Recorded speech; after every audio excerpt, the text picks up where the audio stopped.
আসসালামু আলাইকুম। সবাইকে স্বাগত জানাচ্ছি আমার দেশ লিড নিউজে। সঙ্গে আছি তামান্না মিনহাজ।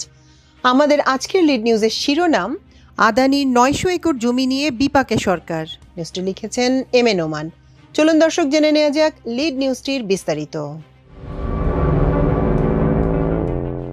ভারতের বিতর্কিত শিল্প গ্রুপ আদানিকে পতিত শেখ হাসিনা সরকারের দেয়া ৯০০ একর জমি নিয়ে বিপাকে পড়েছে অন্তর্বর্তী সরকার। এই জমি এমন এক স্থানে অবস্থিত যার সঙ্গে বাংলাদেশের নিরাপত্তা স্বার্থ জড়িত।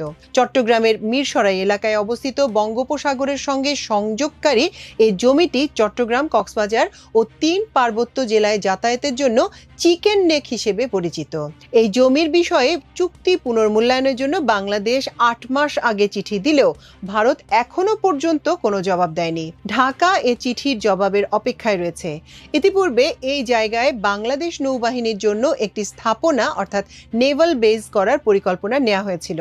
বাংলাদেশ অর্থনৈতিক অঞ্চল কর্তৃপক্ষ বেজা সূত্র জানিয়েছে, ২০১৫ সালের ৬ জুন নরেন্দ্র মোদী ঢাকা সফরকালে অনুষ্ঠিত শীর্ষ বৈঠকে বাংলাদেশে একটি অর্থনৈতিক অঞ্চল করার প্রস্তাব দেয় ভারত। শেখ হাসিনা তাতে সম্মতি দিলে ওই বৈঠকেই চুক্তি স্বাক্ষর হয়। পরবর্তীতে হাসিনা বাগেরহাটের মোংলায় বা রামপালের আশপাশে ১০০ একর জমি দেওয়ার প্রস্তাব করেন। ভারত এতে আপত্তি জানালে শেষ পর্যন্ত শেখ হাসিনা সরকার মোংলার পরিবর্তে রামপালে ৩০০ একর জমি বরাদ্দ দেয়। বেজার একজন ঊর্ধ্বতন কর্মকর্তা আমার দেশকে জানান, ভারত প্রথমে রামপালের ৩০০ একর জমি বুঝে নিলেও পরবর্তীতে তারা বেঁকে বসে। শেখ হাসিনার সঙ্গে করা চুক্তি অনুযায়ী তারা রামপালের পরিবর্তে বাংলাদেশের স্বাধীনতা সার্বভৌমত্বের জন্য গুরুত্বপূর্ণ চট্টগ্রামের মিরসরাইয়ে বঙ্গোপসাগরের কোল ঘেঁষে ১০৫৫ একর জমি দাবি করে বসে। পররাষ্ট্র মন্ত্রণালয় সূত্র জানিয়েছে, ২০১৬ সালের ২০ নভেম্বর ঢাকায় অবস্থিত ভারতীয় হাইকমিশন বাংলাদেশ পররাষ্ট্র মন্ত্রণালয়কে একটি চিঠি দেয়। পরবর্তীতে ওই চিঠি পররাষ্ট্র মন্ত্রণালয়ের একটি ফরওয়ার্ডিং সহ বেজাকে পাঠিয়ে দেওয়া হয়। ভারতীয় হাইকমিশনের চিঠিতে বলা হয়, ২০১৫ সালে ভারতের প্রধানমন্ত্রী বাংলাদেশ সফরকালে অর্থনৈতিক অঞ্চলের জন্য জমি দেওয়ার সিদ্ধান্ত নেওয়া হয়েছিল। এ সংক্রান্ত চুক্তি অনুযায়ী গত অক্টোবর মাসে অর্থাৎ ২০১৬ সালের অক্টোবর মাসে মিরসরাইয়ে জমি চিহ্নিত করে এবং সেখানে যৌথ পরিদর্শন অনুষ্ঠিত হয়েছে বলেও ভারতের চিঠিতে উল্লেখ করা হয়। মিরসরাইয়ে ভারতের চিহ্নিত ওই পরিমাণ জমি বুঝিয়ে দেওয়ার যাবতীয় ব্যবস্থা করতে পররাষ্ট্র মন্ত্রণালয় বেজাকে অনুরোধ করে বলে জানান সংস্থাটির একজন ঊর্ধ্বতন কর্মকর্তা। বেজা জানিয়েছে, ২০১৭ সালের ৭ থেকে ১০ এপ্রিল শেখ হাসিনা ভারতের বিশেষ আমন্ত্রণে দিল্লি সফর করেন। ওই সময় দুই দেশের প্রধানমন্ত্রীর শীর্ষ বৈঠকে মিরসরাইয়ে ভারতের আদানি গ্রুপকে ১০৫৫ একর জমি দেওয়ার বিষয়টি নিয়ে আলোচনা হয়। সেখানে বাংলাদেশ ১৫৫ একর কমিয়ে ৯০০ একর জমি দিতে সম্মতি জানিয়ে আসে। বেজার একজন কর্মকর্তা জানিয়েছেন, ভারতের প্রধানমন্ত্রী নরেন্দ্র মোদী দিল্লিতে বাংলাদেশের প্রধানমন্ত্রী শেখ হাসিনার সঙ্গে বৈঠকে বিশেষ অর্থনৈতিক অঞ্চলের কার্যক্রম দ্রুত শুরুর উপর গুরুত্ব আরোপ করেন। চট্টগ্রামের মিরসরাইয়ে ৯০০ একর জমিতে আদানির জন্য বিশেষ অর্থনৈতিক অঞ্চল গড়ে তুলতে ২০২৯ সালের অক্টোবরে আদানি বন্দর ও বিশেষ অর্থনৈতিক অঞ্চলের সঙ্গে বেজার একটি সমঝোতা স্মারক স্বাক্ষর হয়। ২০২২ সালের এপ্রিলে তারা এই উদ্দেশ্যে একটি জয়েন্ট ভেঞ্চার গড়ে তোলার শর্তে আরেকটি চুক্তি সই করে। এতে ভারতীয় এলওসির আওতায় প্রকল্প বাস্তবায়নের সময় ৬৫% যন্ত্রাংশ ভারত থেকে ক্রয় করতে হবে। এর আগে ২০১৯ সালের ফেব্রুয়ারিতে জাতীয় অর্থনৈতিক পরিষদের নির্বাহী কমিটি ওই প্রকল্পের জন্য ৮৪৫ কোটি টাকার একটি প্রকল্প অনুমোদন করে। এই প্রকল্পের জন্য ভারত তাদের লাইন অফ ক্রেডিট বা এলওসির অধীনে $১১৫ মিলিয়ন আর্থিক সহায়তার অনুমোদন দেয়। বেজার একজন কর্মকর্তা জানান, ভারতকে দেয়া ৯০০ একর জমির কোনো মূল্য নির্ধারণ করেনি বাংলাদেশ। এছাড়া এসব জমিতে আদানির জন্য স্থাপনা নির্মাণে সব ধরনের উন্নয়ন কাজ ভারতীয় প্রতিষ্ঠান করবে এমন কথা বলা রয়েছে চুক্তিতে। সেখানে বাংলাদেশের প্রতিষ্ঠানের প্রবেশাধিকার নিষিদ্ধ থাকবে। তিনি আরো বলেন, প্রকল্প বাস্তবায়নের জন্য ভারতীয় লাইন অফ ক্রেডিটের অধীনে বিকল্প হিসেবে বাংলাদেশি প্রতিষ্ঠানগুলোকে নিলাম প্রক্রিয়ায় অংশ নেয়ার অনুমতি দেওয়ার জন্য আমরা ভারতের এক্সিম ব্যাংক এবং ভারতীয় কর্তৃপক্ষকে চিঠি দিয়েছিলাম, কিন্তু তারা আমাদের ওইসব চিঠি চিঠির কোনো জবাব দেয়নি। ওই কর্মকর্তা আরও জানান, মূলত মিরসরাইয়ে আদানির এই প্রকল্পটিতে বাংলাদেশের কোনো অধিকার রাখা হয়নি। ভূমি উন্নয়ন, অবকাঠামো উন্নয়ন, যন্ত্রপাতি স্থাপন ও লোকবল নিয়োগ থেকে শুরু করে যাবতীয় কর্মকাণ্ডই ভারত নিয়ন্ত্রণ করবে। ওই জোনে কি ধরনের কার্যক্রম পরিচালনা হবে সেটা নিয়েও প্রশ্ন করার এখতিয়ার আমাদের নেই, এমনটি জানালেন ওই কর্মকর্তা। মিরসরাইয়ে যে এলাকায় 900 একর জমি আদানিকে দেয়া হয়েছে সেটির এক পাশে বঙ্গোপসাগরের বিস্তীর্ণ উপকূল, আর এক পাশে ঢাকা চট্টগ্রাম হাইওয়ে। আদানির এই প্রকল্প থেকে ভারতের ত্রিপুরার দূরত্ব মাত্র 25 কিলোমিটার। মিরসরাইয়ে বিভিন্ন ঠিকাদারির কাজের সঙ্গে যুক্ত এমন কয়েকজনের সঙ্গে কথা বলে আমার দেশ। ভারতের এই প্রকল্পের বিষয়ে ক্ষোভ প্রকাশ করে তারা জানান, যখন কোনো এলাকায় একটি মেগা প্রকল্প হয় সেখানে এলাকাবাসীর জন্য কিছু কর্মসংস্থানের ব্যবস্থা হবে এমনটি সবাই আশা করেন, কিন্তু এ প্রকল্পের ধারে কাছেও কোনো বাংলাদেশি নাগরিকের প্রবেশ নিষিদ্ধ। কাজ তো দূরের কথা, শুনেছি এখানে ইট, পাথর ও বালু থেকে প্রয়োজনীয় সবকিছু ভারত থেকে আনা হবে। এখানে শ্রমিক হিসেবে যারা কাজ করবে তারাও ভারতের। এমন একটি প্রকল্প কিভাবে এদেশে চলতে পারে?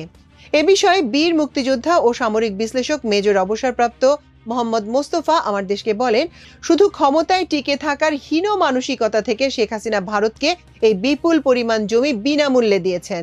এখানে বাংলাদেশের কোনো স্বার্থ জড়িত নয়, পুরোটাই ভারতের একতরফা স্বার্থে করা হয়েছে এই প্রকল্পটি। তিনি আরো বলেন, বঙ্গোপসাগর লাগোয়া যে জায়গাটিতে 900 একর জমি আদানিকে দেয়া হয়েছে সেখানে ভারত কি কাজ করবে তা নিয়ে আমাদের কোনো প্রশ্ন করা কিংবা তদারকি করার কোনো সুযোগ রাখা হয়নি।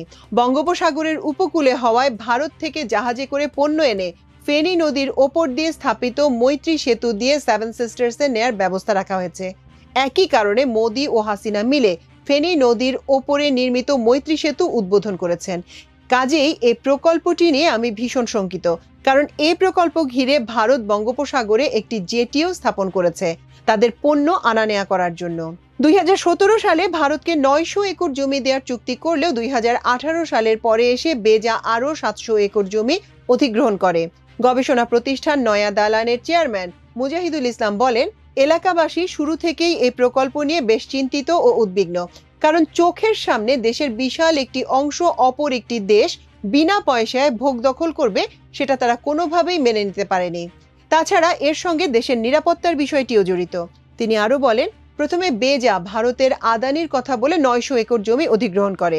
এখানে আদানির কার্যক্রম শুরুর পরপরই 2018 সালে পাশের মগাদিয়া মৌজায় আরো 700 একর জমি অধিগ্রহণ করে। এর পুরোটাই ছিল স্থানীয় কৃষকদের কৃষি জমি, ফলে এটি নিয়ে কৃষকদের মধ্যে ব্যাপক বিক্ষোভ শুরু হয়। এই বিক্ষোভ দমাতে আওয়ামী লীগের নেতা ও সাবেক সংসদ সদস্য ইঞ্জিনিয়ার মোশাররফ হোসেন ও বেজার কর্মকর্তারা একটি বৈঠক করেন। ওই বৈঠকে বেজার কর্মকর্তারা ইঞ্জিনিয়ার মোশাররফকে ভারতের প্রতি শেখ হাসিনার অঙ্গীকারের কথা উল্লেখ করে বলেন, 900 একর জমি দেওয়ার বিষয়ে ভারতের সঙ্গে আমাদের চুক্তি হয়েছে, তবে প্রধানমন্ত্রী শেখ হাসিনার কাছে ভারতের সরকার এখানে আরো 700 একর জমি চেয়েছে। প্রধানমন্ত্রীও ভারতকে প্রতিশ্রুতি দিয়েছেন। এখন আমাদের এই জমি অধিগ্রহণ করা ছাড়া আর কোনো বিকল্প নেই। আদানির প্রকল্পের সর্বশেষ অবস্থা সম্পর্কে মিরসরাই ভিত্তিক গবেষণা প্রতিষ্ঠান নয়া দালানের চেয়ারম্যান মুজাহিদুল ইসলাম আরো বলেন, গত বছর 5 আগস্ট শেখ হাসিনা পতন ও পলায়নের পর এই প্রকল্প ছেড়ে ভারতীয়রা চলে গেছে। এখন সেখানে আর কেউ নেই। শেখ হাসিনা পতনের আগে ওই এলাকায় বাংলাদেশের কেউই যেতে পারতেন না। 5 আগস্টের পর এলাকাবাসীকে নিয়ে বেজার কর্মকর্তারা সভা করেছেন। তারা আমাদের জানিয়েছেন 700 একর নিয়ে কোনো চুক্তি হয়নি, এটি শুধু মৌখিক অঙ্গীকার ছিল, ফলে এটি এখন অবমুক্ত করা যাবে। আর 900 একরের বিষয়ে চুক্তি রয়েছে, এটি বাতিলের প্রক্রিয়া শুরু করা হবে। মিরসরাইয়ে আদানি প্রকল্পকে বাংলাদেশের পেটের মধ্যে একখণ্ড ভারত হিসেবে দেখছেন বিশিষ্ট অর্থনীতিবিদ ও রাজনৈতিক বিশ্লেষক অধ্যাপক ডক্টর মাহবুবুল্লাহ। আমার দেশকে তিনি বলেন, সেখানে বিশেষ অর্থনৈতিক অঞ্চলের নামে ভারতকে যে জমি দেয়া হয়েছে তাতে একটি ছোট ভারত তৈরি হবে। এটি দেশের স্বাধীনতা সার্বভৌমত্বের জন্য মারাত্মক হুমকি। এটি আমাদের জন্য বড়ই বিপজ্জনক। মিরসরাইয়ে ওই জায়গাটির অবস্থান হচ্ছে ফেনীর কাছাকাছি। ভারতের জন্য যেমন একটি চিকেন নেক আছে, আমাদের দেশের জন্য ওই জায়গাটি চিকেন নেক। এটিকে বিচ্ছিন্ন করে দিতে পারলে আমাদের অস্তিত্ব বিপন্ন হবে। এসব প্রকল্প করার আগে শুধু অর্থনৈতিক দিক দেখলে হবে না, দেশের জাতীয় নিরাপত্তা দেখাও জরুরি।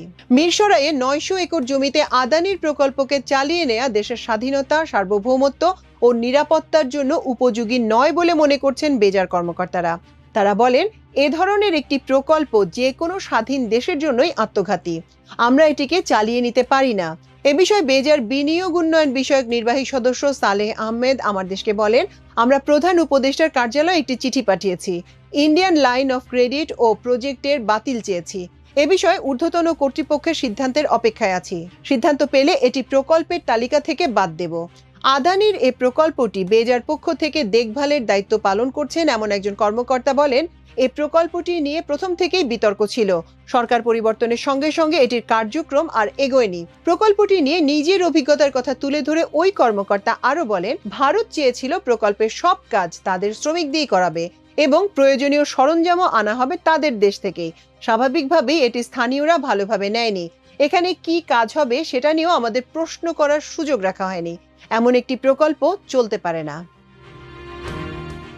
দর্শক, আমাদের লিড নিউজের আয়োজন আজ এ পর্যন্তই। ইনশাল্লাহ আগামীকাল একই সময় একই চ্যানেলে আবারও আরেকটি লিড নিউজ নিয়ে আপনাদের সামনে হাজির হব। সে পর্যন্ত আল্লাহ আপনাদের সবাইকে ভালো রাখুন, সুস্থ রাখুন, সমৃদ্ধ রাখুন। এতক্ষণ সঙ্গে থাকার জন্য অশেষ কৃতজ্ঞতা। আল্লাহ হাফেজ।